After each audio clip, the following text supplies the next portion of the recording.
prosperous Kenya, where the respect for the rule of law and integrity are accepted norms. Mr. Speaker, following the country's first general election under the new constitution, I took the oath of office as the first president elected under the new legal order.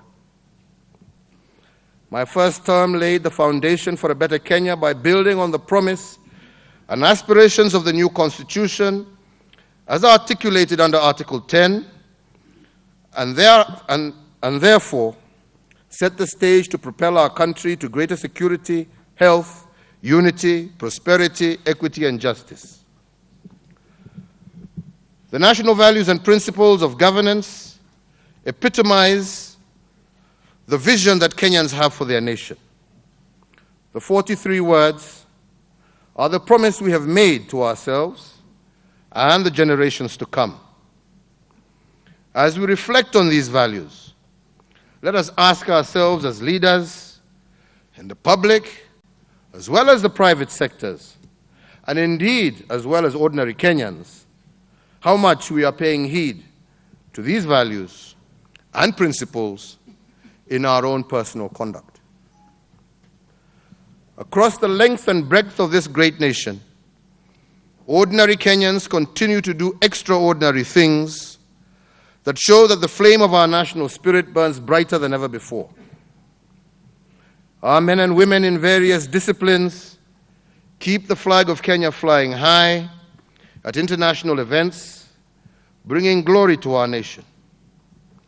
In this regard, amongst many, the nation salutes Eliud Kipchoge and his compatriots who have continued to make our national anthem echo around capitals of the world.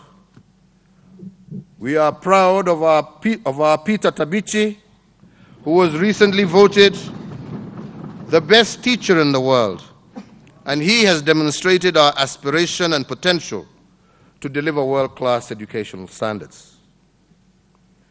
Our entrepreneurs and business leaders are driving forward our economy, which I am proud to say remains one of the largest and most vibrant on this continent. Leading the string of innovators is Roy Alila, who garnered global accolades for inventing smart gloves that convert sign language movement into audio speech. Mr. Speakers, these Kenyans remind us what we could achieve if we remain true to our national values. Indeed, on behalf of a grateful nation, I do thank those men and women who serve the Republic in whatever capacity, who uphold our values and our way of life, who defer to what is right, who show that our diversity is an asset, and all those who have paid the ultimate price to secure our freedoms and way of life. Mr. Speakers,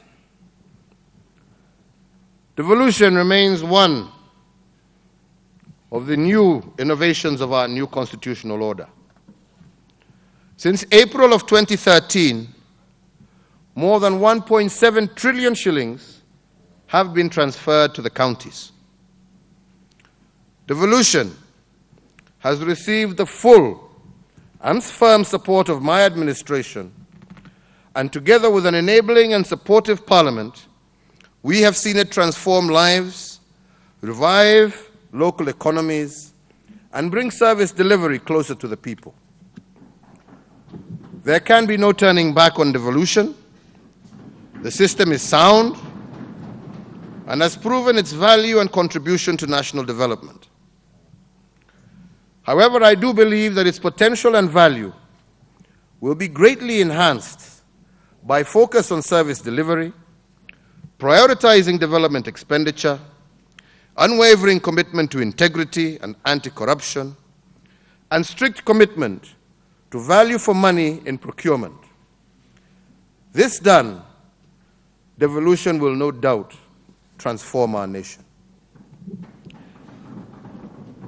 Mr. Speakers, Parliament remains a strident defender of our democracy, and I laud Parliament for its steady guiding hand as we implement our transformative agenda for the country and its commitment to playing its constitutionally mandated oversight role.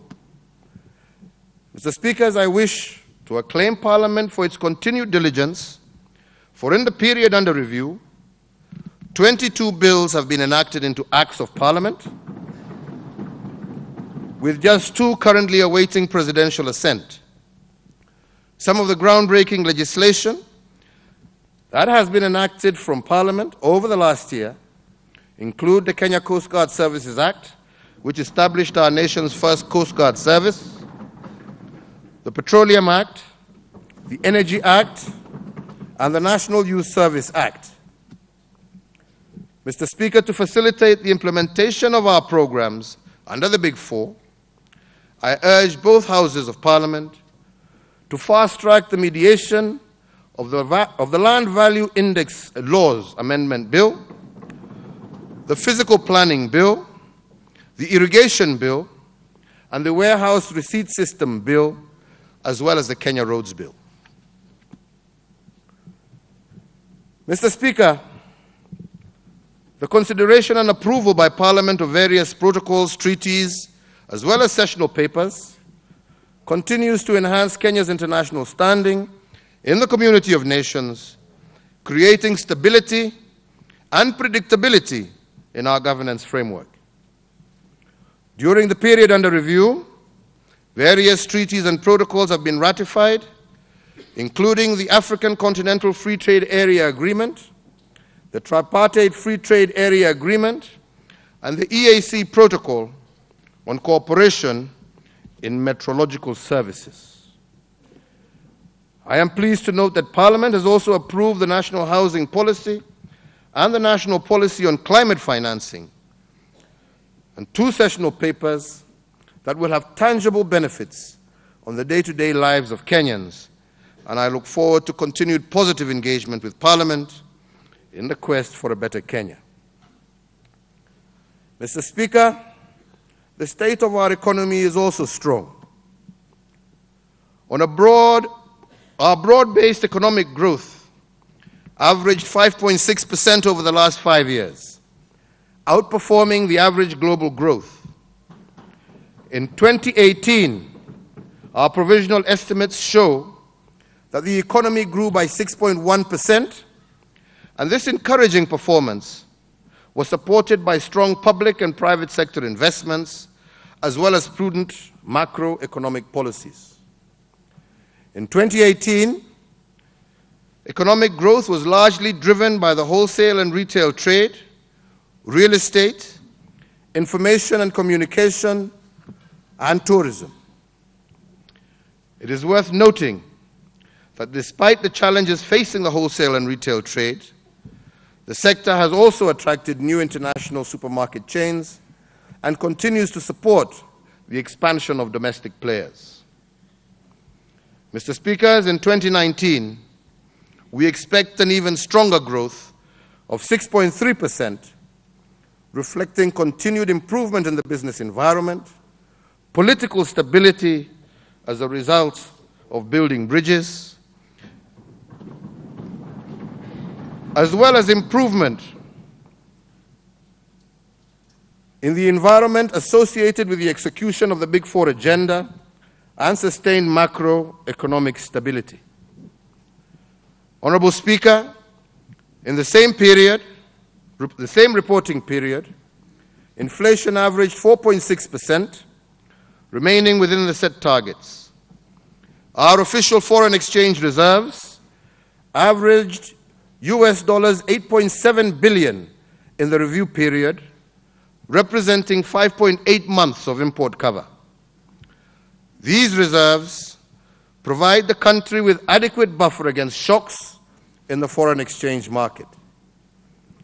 Indeed, the Kenya shilling has held steady against major currencies, with an annual average exchange rate of about 101 to the US dollar. This was supported by a narrowing of the gap between our export of goods and services from 5.5% of gross domestic product in February of 2018 to 4.7% in February of 2019. Agricultural exports, particularly horticulture, receipts from tourism, and diaspora remittances largely explain the improvement in our current account position. In the World Bank Ease of Doing Business Index 2019, Kenya's ranking improved 19 places to position 61 globally. This made our nation one of the most improved countries during the review period. It is our intention to build on this success to further improve our ranking to be among the top 20 by the year 2020, top 50 by the year 2020. Overall, our economic outlook remains positive, underpinned by the implementation of our transformative development agenda. Mr. Speakers, we remain true to our long-term strategy, the Kenya Vision 2030. Our medium-term plan of 2018 to 2021 is centered around the Big Four agenda. During this period, we expect the economy to grow at an annual average rate of 6.6%. And our focus is on social economic interventions in critical sectors that we believe will enhance the quality of life for all Kenyans in ways that are tangible and measurable. In manufacturing,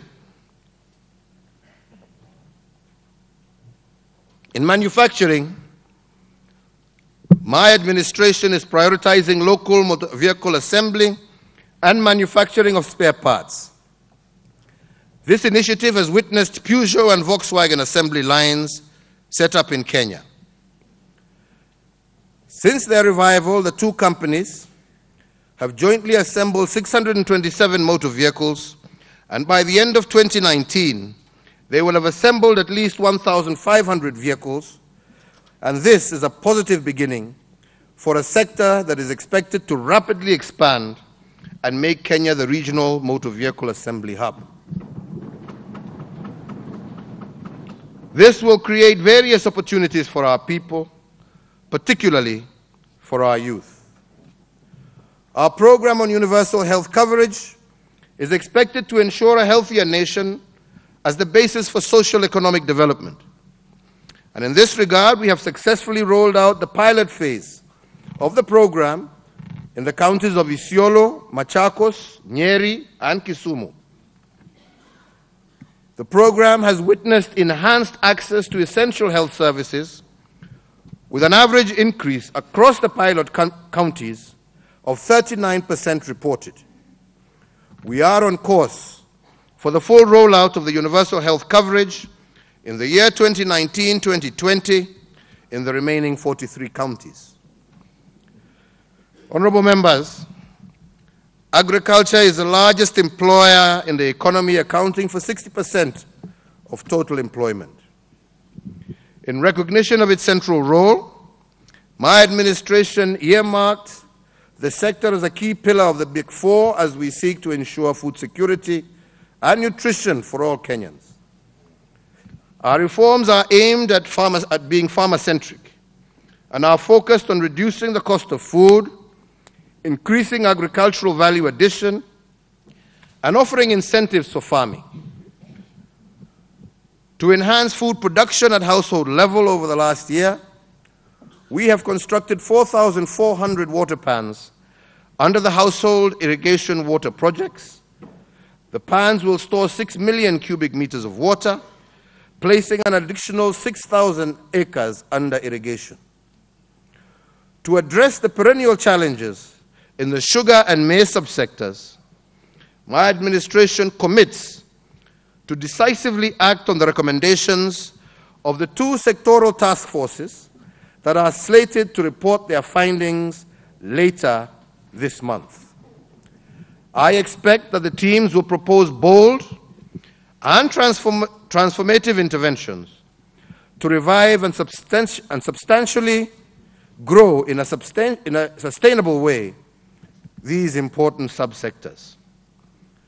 Additionally, my administration has prioritized reforms in the coffee subsector and implemented numerous interventions emanating from the recommendations of the Coffee Task Force. These include the ambitious rehabilitation of 500 pulping stations in 31 coffee-growing counties.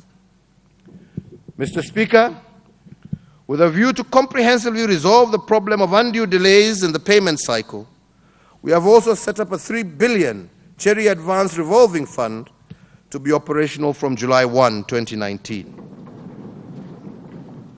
Consequently, all coffee farmers across the country will be able to access the Cherry Advance at a modest interest rate of 3%. Mr. Speakers, access to decent and affordable housing is a basic human right that my administration is determined and committed to honor. We are fulfilling this through the Affordable Housing Program.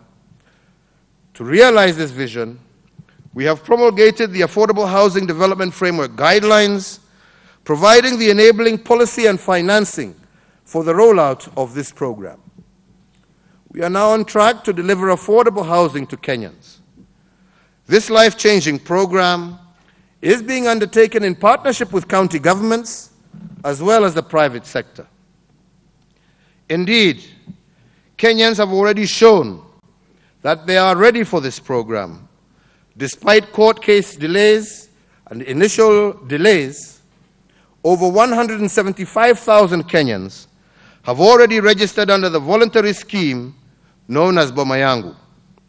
These Kenyans will undoubtedly be first in line for the allocation of new housing. Additionally, the Affordable Housing Program is expected to create opportunities for local industry. In this regard, we have ring-fenced the supply of certain components such as doors, windows, cupboards for the exclusive delivery by micro, small, and medium-sized enterprises.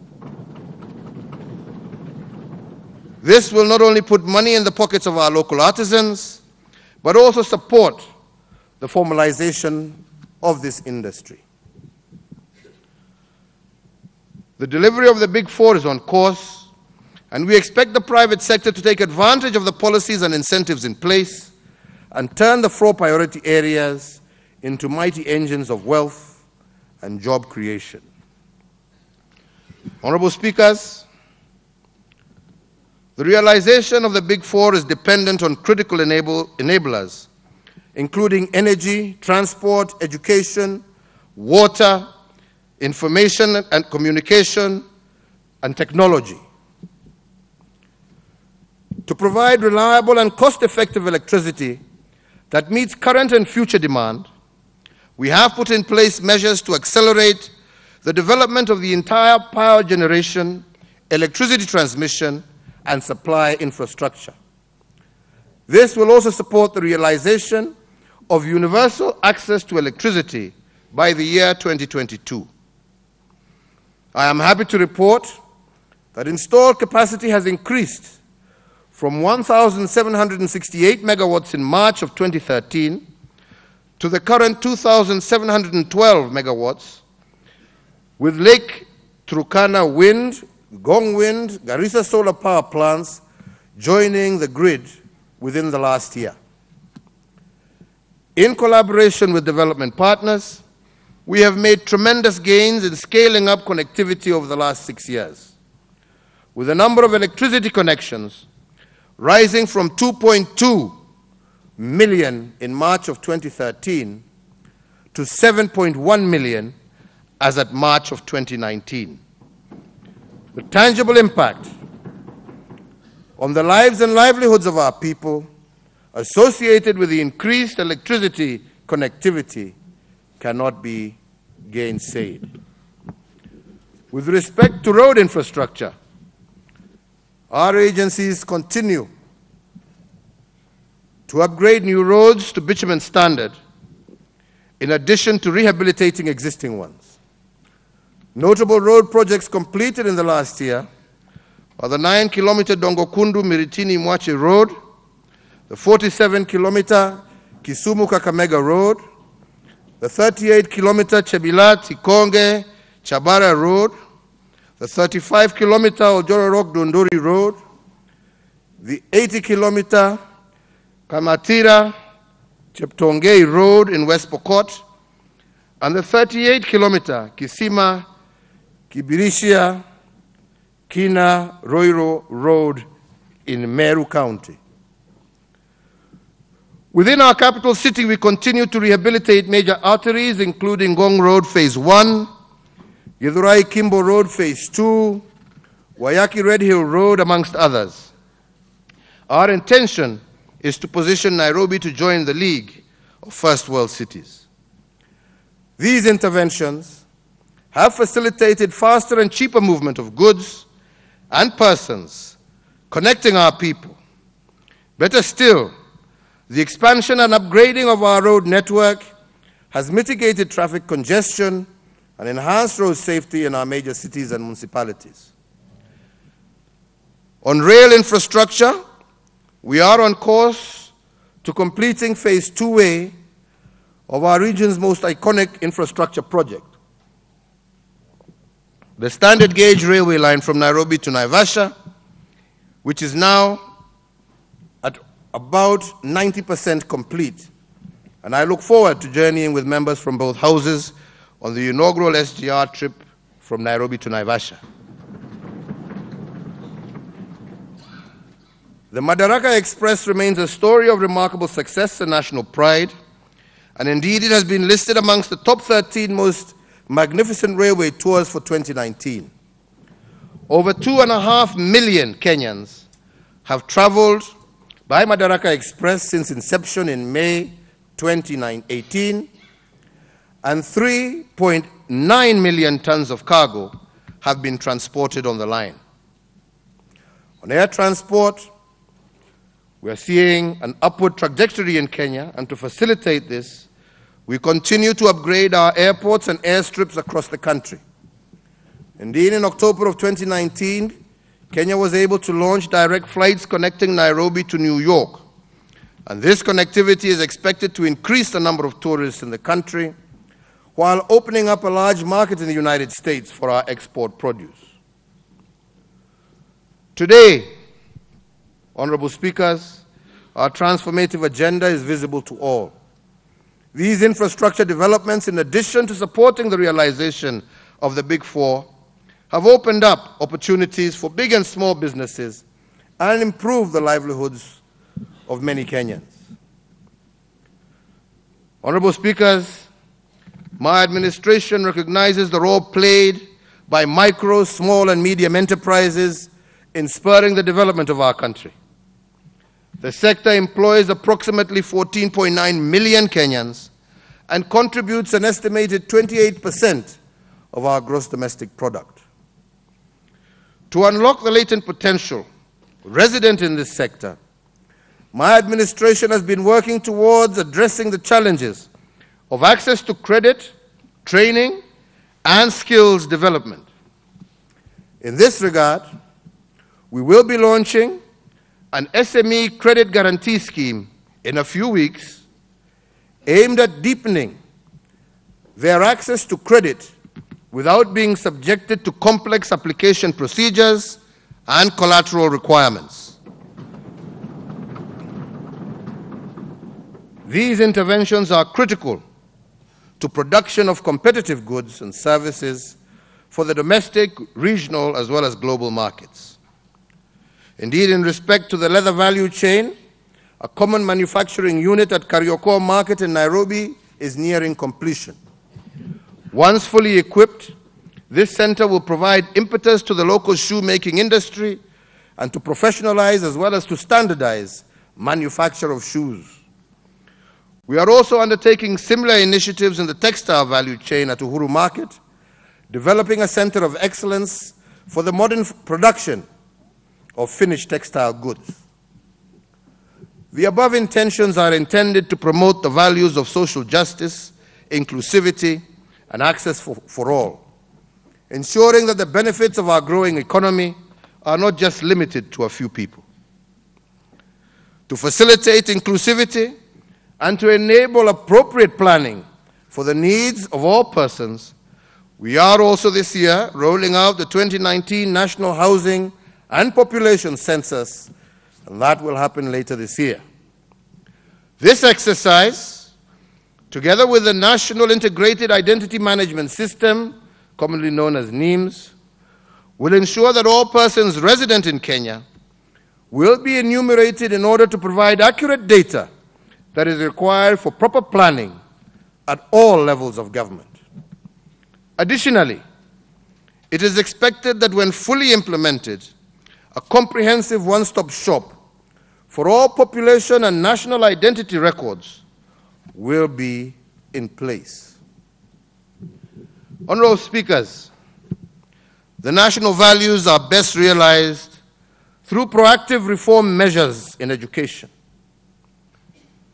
It is in our schools that we can best embed in our children human dignity, equity, social justice, inclusivity, and all the other values that we cherish and hold dear. And it is for this reason that my administration introduced curriculum reforms designed to better align our education system with our national values. These reforms are expected to mold a people who embody innovation and excellence. The result will be a globally competitive human capital base, having the tools for success in a fast-paced and dynamic world. Honorable Speakers, in fulfillment of the same, in 2018, my administration adopted the Policy on Universal Access to Basic Education. The policy seeks to ensure that all our children enroll in primary school and complete their secondary education with a 100% transition rate. This measure will go a long way to ensuring that all Kenyans have access to equal opportunities and a chance to further their passions. Our aggressive push of this agenda has this year seen us achieve a 100% transition rate, the highest on the African continent. Honorable members, to address the pressure on school facilities across the country, my administration has prioritized development of school infrastructure for the fiscal year 2019-2020. I also, today, call on all members to act in solidarity with our children and approve the education budget as per our request. Secondly, I also urge members of the National Assembly to prioritize allocation of the constituency development funds towards school infrastructure.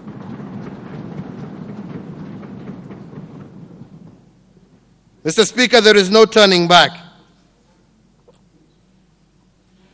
on the commitment to ensure that no child is left behind. As part of the tertiary education reforms, my administration has implemented a rejuvenation of the vocational training institutions to build on the skills needed to contribute to nation building, and in particular the manufacturing pillar of the Big Four. Over the last 3 years, my administration has set aside an unprecedented amount of resource towards supporting students joining technical and vocational training institutions. We are a country, Mr. Speaker, we are a country blessed with natural resources, which, if properly managed, will transform in a big way our nation and the welfare of our people. We, however, must appreciate that these resources are finite, and in that context, it must be our solemn duty as a state to manage these resources sustainably for the fair and equitable benefit of both present and future generations. Mindful of this duty, my administration has developed and will be presenting before this session of Parliament the Sovereign Wealth Fund Bill. The bill proposes creation of a fund and provides a legal framework to guide the investment of revenues from oil, gas, minerals, and other qualifying natural resources. The fund as proposed in this bill comprises of three parts, notably a stabilization fund, an infrastructure development fund, and a future generation fund.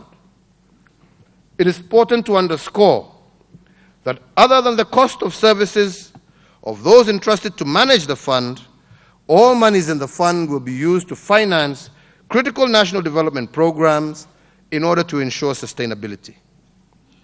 Honorable Speakers, sustainable development is a constitutional imperative and one of the national values. Sustainable development remains a core consideration within my government, guiding the outlook and implementation of our policy, programs, and projects across the board. As the host nation of the United Nations Environmental Programme, Kenya remains a global leader in environmental conservation and sustainable development.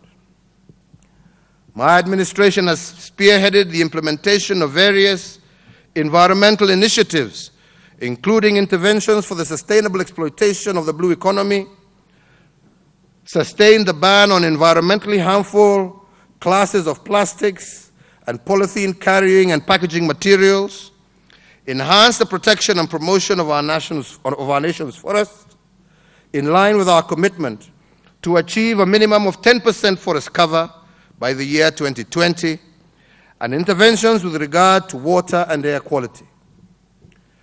These interventions not only protect the environment, but also create business and employment opportunities through the green economy. Indeed, as a result of our interventions, Kenya is today a global leader in green energy, with 85% of our energy mix coming from renewable sources. Mr. Speaker, I am delighted to update this House on the progress we have made fulfilling our international obligations and positioning Kenya as a leader in the region, continent, and globally. Kenya has always and will continue to fulfill her international obligations as a responsible member of the community of nations. We do so conscious of the fact that fidelity to international law and commitment to our international obligations is critical to the structured management of international and diplomatic relations and will promote our pursuit of common interests with other states. Kenya is a party to over 280 multilateral treaties, and in the past 1 year, we have ratified 3 multilateral treaties. These instruments will enhance market access for Kenyan products in Africa, share critical information, and generate wealth and jobs for Kenyans.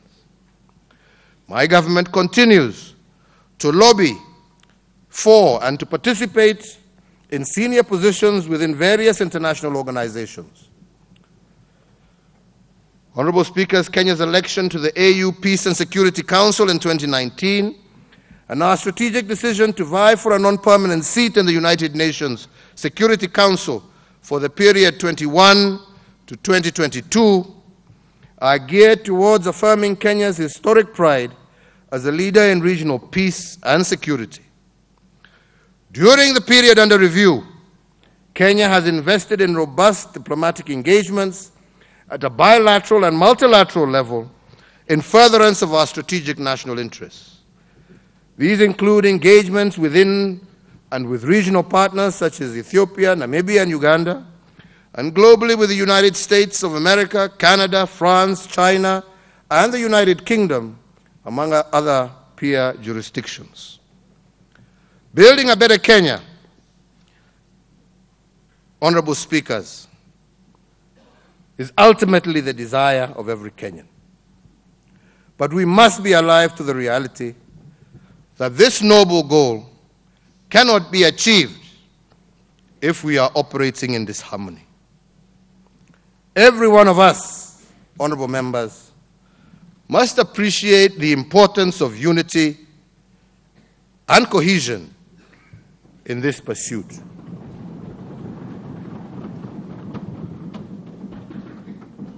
We all know the damage that we have suffered in the past as a result of discord amongst ourselves. Indeed, it has been and it remains an urgent agenda of mine to bring harmony, unity, and civility to the political landscape and discourse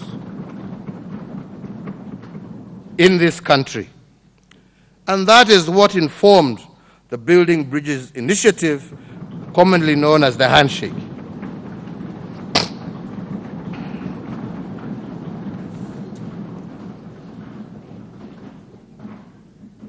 Honorable speakers, in all our cultures, a handshake is an expression of goodwill, friendship, trust, and reconciliation.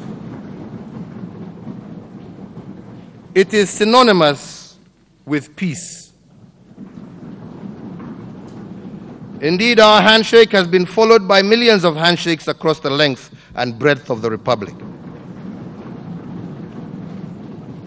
Many leaders across the country and at every level of government have opted for a renewed politics of unity.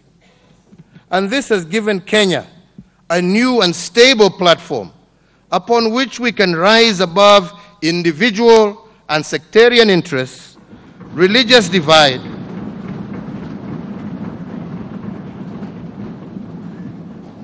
and partisan politics, as we all together build a better, stronger, and more prosperous Kenya.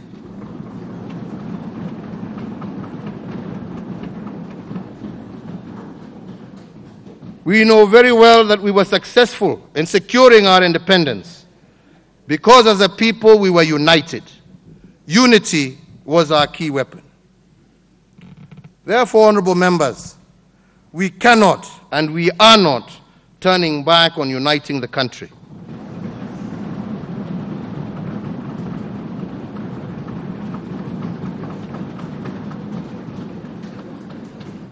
We have chosen the hard road. We have chosen the hard road of building unity and cohesion against the easy road of division. We are a greater people for it. Indeed, already the Building Bridges Initiative is engaging Kenyans across the entire length and breadth of our country, and soon we will have an opportunity to comment on their findings and recommendations. Against this backdrop,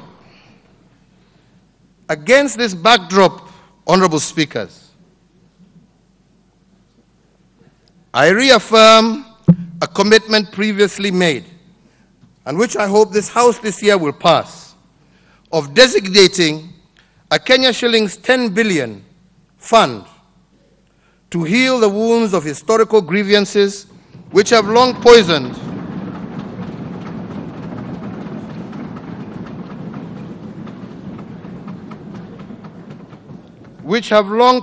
our politics and strained communal relations.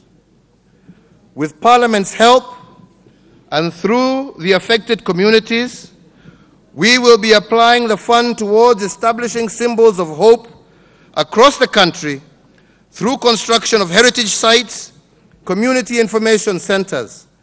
And these will remind us and our future generations of the journey taken towards reconciliation and healing. Mr. Speaker, the unity that we are pursuing is not only between brothers and sisters within our borders, but also the unity of brothers and sisters that form the East African community and the greater continent of Africa. The path to prosperity for individual African states lies in promoting inter-Africa trade, integration, building bridges between our communities and nations that recognizes that we have far more in common with each other than we have as differences.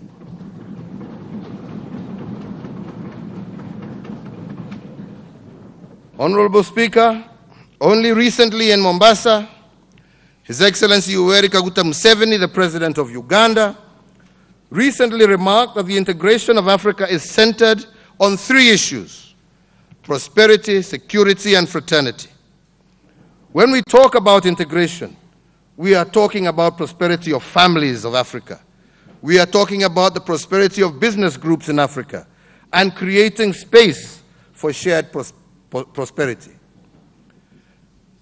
Honorable Speakers, Kenya's prosperity, security, and fraternity lies in even closer unity with our partners in the EAC at the first level, and thereafter wider regional and continental alignments.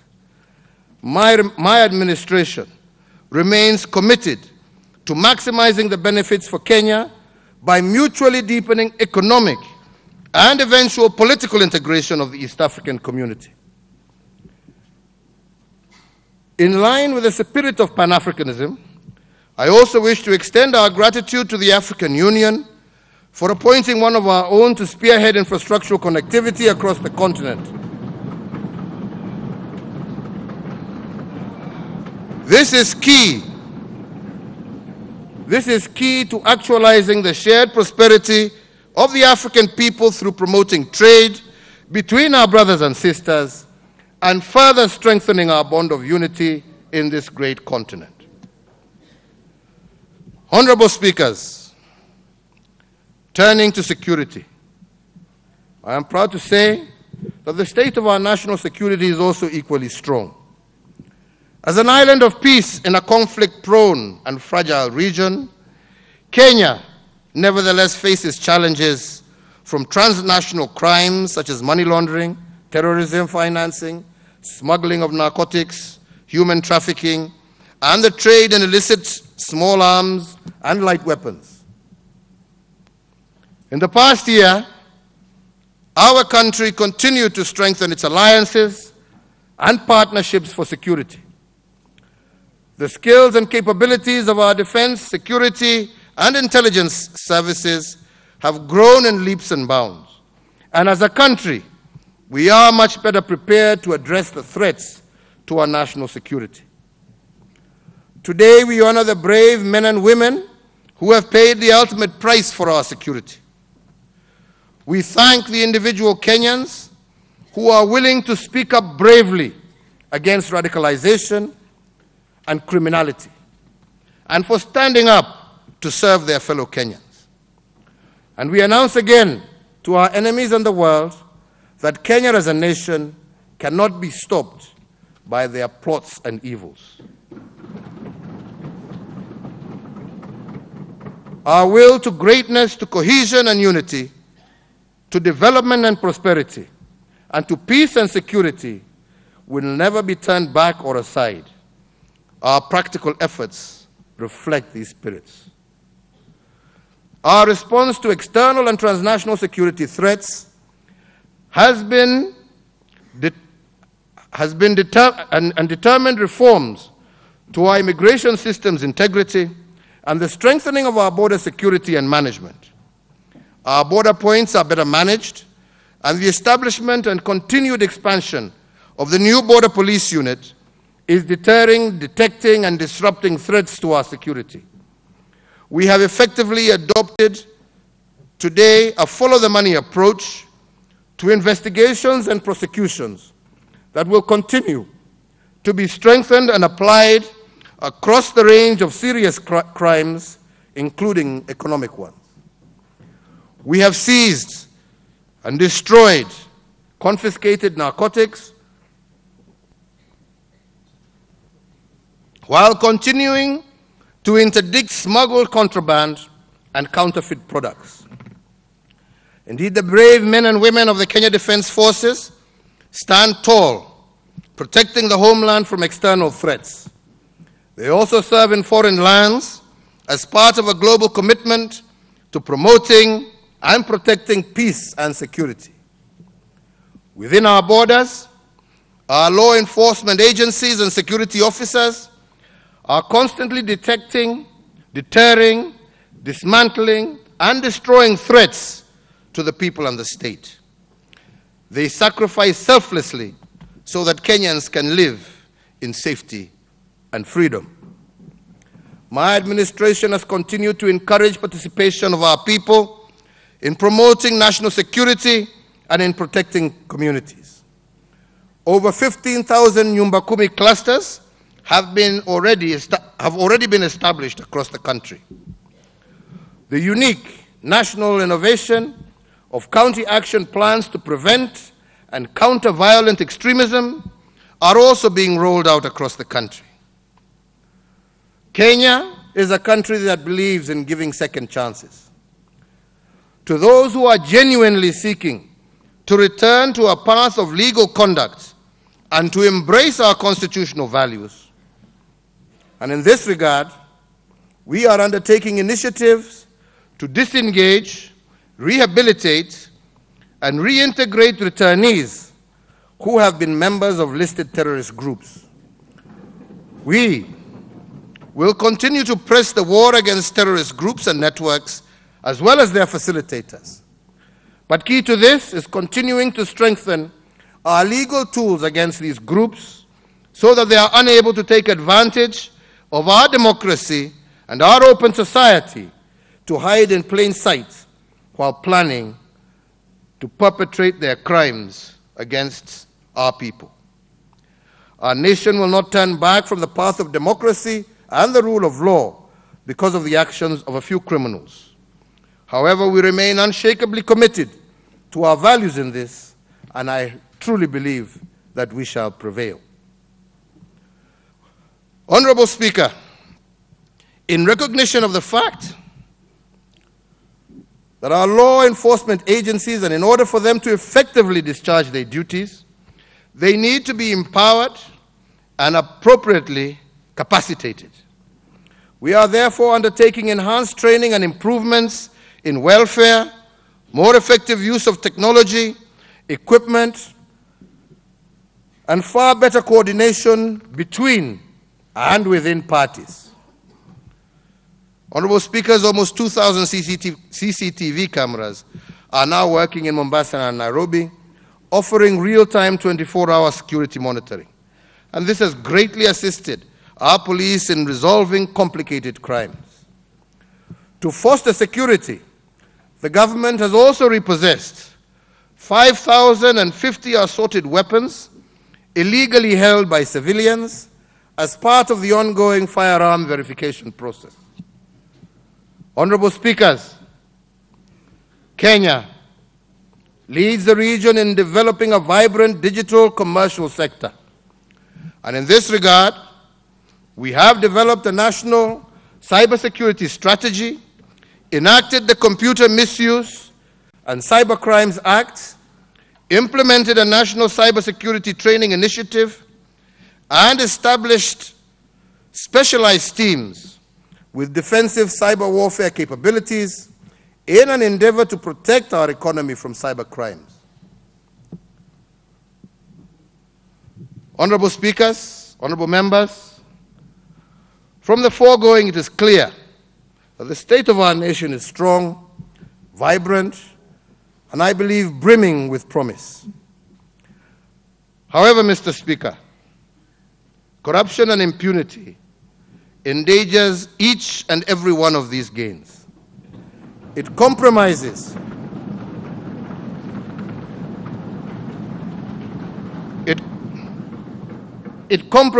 on the promise of devolution, our economic growth targets, the realization of the Big Four. It compromises access to education. It compromises our security, human dignity, and the rule of law, and by extension, the very existence of our republic.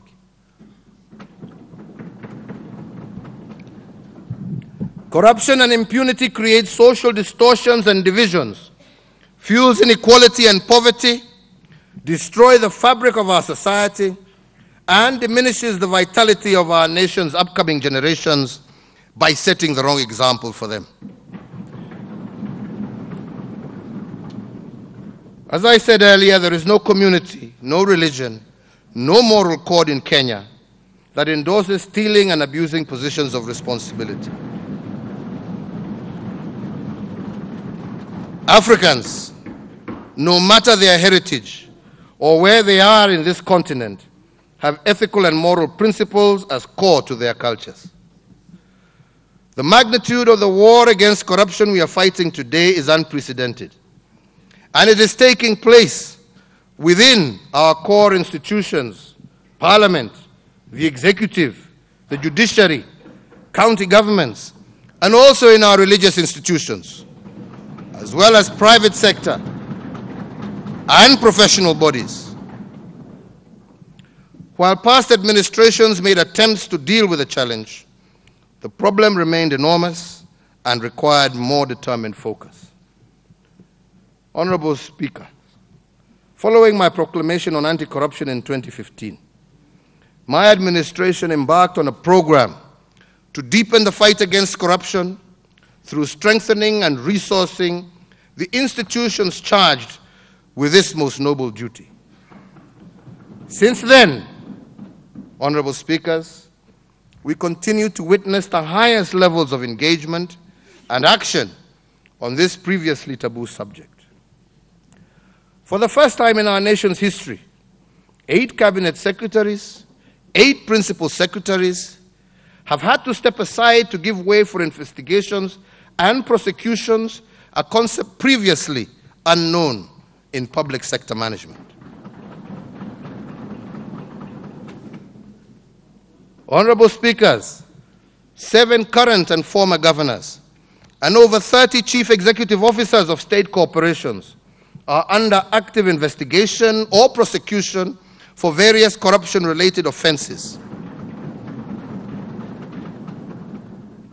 In several cases, banks and other financial institutions have been fined for breach of regulatory duty. Infidelity with the law upon institution of any charges against a public or state officer, my administration has dutifully relieved the office holder of their public duties. Indeed, just this morning, I have exercised the legal instrument revoking the appointment of a High Court judge recommended for removal for corruption-related offenses.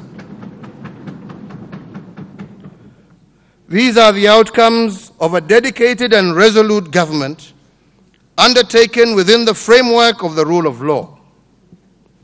Therefore, honorable members, to safeguard these outcomes, those institutions charged with this responsibility need to be strengthened, not weakened.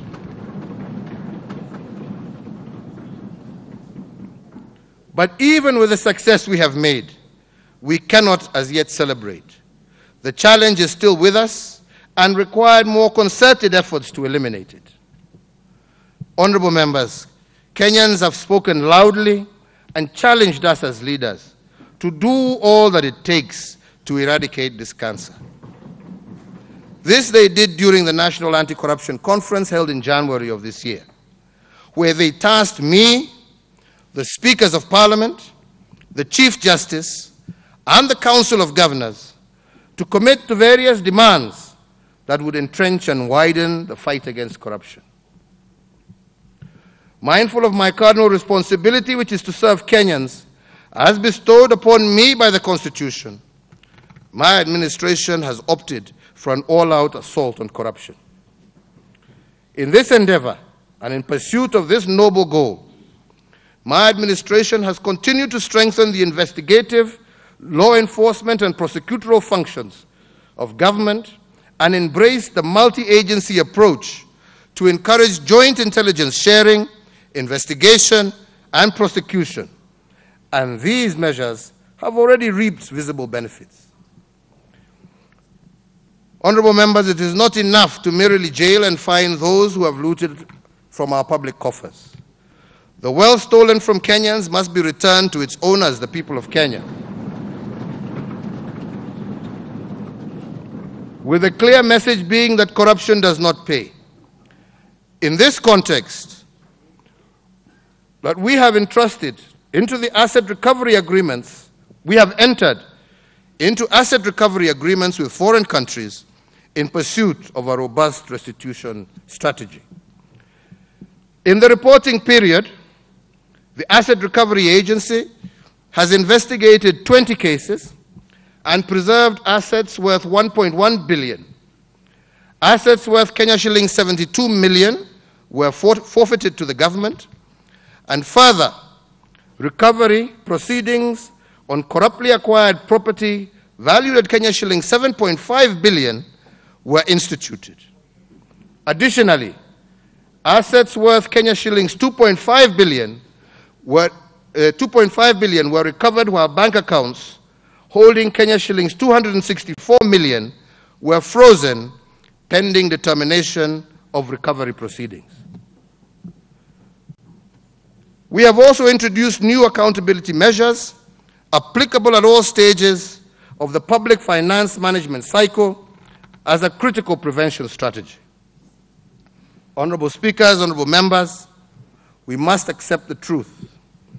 That is, one or two branches of government cannot hope to resolve this problem on their own. And that is why we look up to the judiciary to do their part, to apply the law firmly and fairly, and for Parliament to uphold high standards, mindful of the strategic interests of the nation in the exercise of their legislative and oversight mandate. We need to ensure that corruption cases are heard and determined on a priority basis. Kenyans are waiting to see more convictions and far less cynical exploitation of court processes to protect a few. Indeed, I particularly urge the judiciary not to appear to protect their own or to allow the abuse of privilege in the case where their officials are suspected of or have been under active investigation for corruption. In saying this, Honorable Chief Justice, I do not, for 1 minute, presume to direct the judiciary or Parliament. That is certainly not my constitutional place. But it is indeed my duty as the head of state to remind every arm of government of their solemn duty and the high expectations of Kenyans as espoused in our national values. Mr. Speaker, I also urge the county governments to work with the national government in this most important task of moral reawakening. Equally important, I urge every public and private institution in Kenya to join us in waging this war against corruption and economic crimes. If you love your country, you should reject corruption and all those who steal the sweat of your countrymen. This, honorable members, is one war I am certain we shall win. Honorable members, I must say that I've been under pressure that who am I sacking? But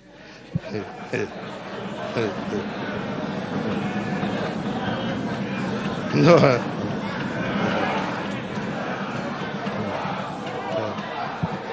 But I must, however, caution that the pursuit of the corrupt will be undertaken strictly within the remits of the law.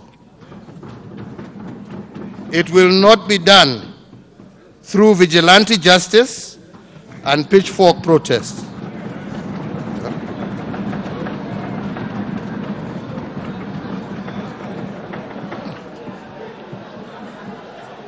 Though media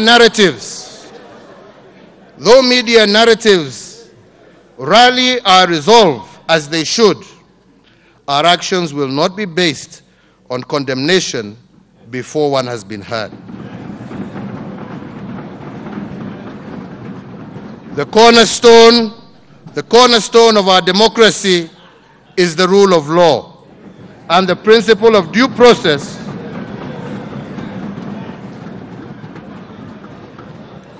And the principle of due process is a critical anchor of that principle. We must aspire abidingly to this ideal and ensure that we do not pursue justice in one area through injustice in another.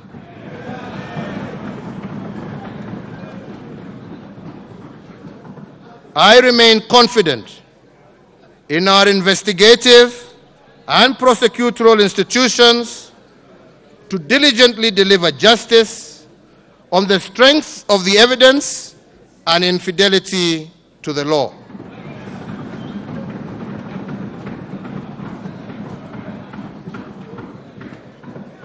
Mr. Speaker, honorable members, as I have said and done before, I once again undertake that anyone whose case goes before court will be removed from government, and any individual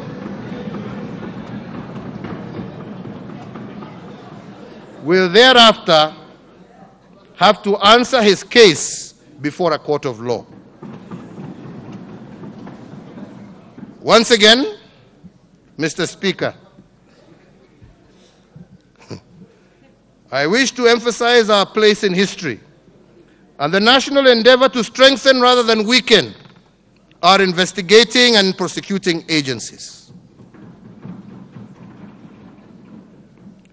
Therefore, Mr. Speaker, in conclusion, honorable speakers, I have spoken at length on what we have achieved in pursuit of our development agenda and the challenges that we still need to confront so as to realize the better Kenya we all desire. But I must once again make it clear that we must work together, friends. The executive, the judiciary, parliament, citizens, if we are to deal effectively with the challenges standing in our way. And I count on all of you and on all Kenyans as we move ahead with this struggle. There will be no turning back. There will be no sacred cows and no compromise. The fight must be won because it is a fight for the soul of our nation. The values of integrity, hard work, and sacrifice must be reinstated and held dear in the eyes of our children, and I intend to be the president that delivers that future.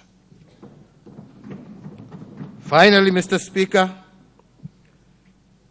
it is now my pleasure to submit to Parliament the following 3 reports as required by the Constitution. A, report on measures taken and progress achieved in the realization of national values 2019.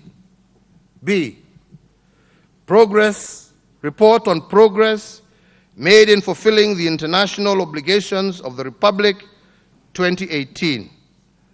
And C, report on the state of security of Kenya 2018. Mungu na wabariki na walinde. Asanteni.